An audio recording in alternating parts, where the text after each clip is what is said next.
And again, pointing towards the drop of the class 4s from 9 to 8%. Brilliant, but it's still only 1 percentage point. It's not a huge amount. It's not a lot of money for people, is it? For the average household, it is not a lot of an increase. No, and it's, I think we've got some scribblings here. So if we had a sole trader, £20,000 per year earnings, that's profit. So that's after your expenses and stuff like that. You're saving about £250 a year on national insurance. If your profits, we'll take it. It's always nice. But even then, that's probably not even covering your month's bill for electric, is it? Yeah. Really. And then the 35,000 mid-range, that's about £404 a year. And if the guys are sort of £50,000 profit and above, that's about 550 quid a year. Yeah. That's still not a full amount, really. It's not huge. It's better than nothing, but yeah.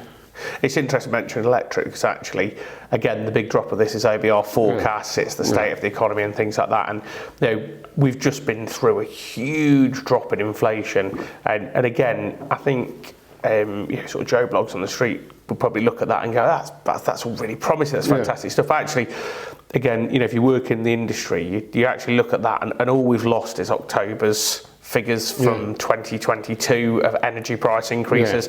They've dropped out and that has seen the subsequent reduction. So we're still a million miles off the 2% that the government want to get. I think the prospect of getting down there is highly unlikely because core inflation, and this has been a really big conversation point this year, the difference between core inflation and sort of overall inflation. And I would say core inflation is the stuff that you can't get away from. That is your food extraordinary cost. There's been points that food's ran at 16-18% inflation. You've seen certain goods like sugar astronomically increase, and we've still got quite a lot of core inflation in there. So whilst it's good to see inflationary figures coming down, I think we shouldn't kid ourselves about the health of the economy at this point. And it comes back to the point, I still think, when we talk about things like interest rate rises, what are we trying to control? We're trying to control spending inflation.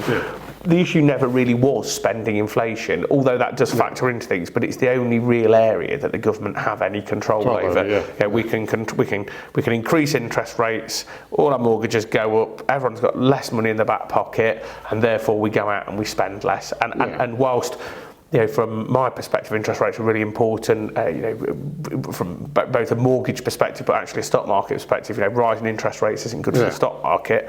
I think it's largely accepted. We've approached the top of the interest rate cycle now, and hopefully that pain is going to start coming to an end.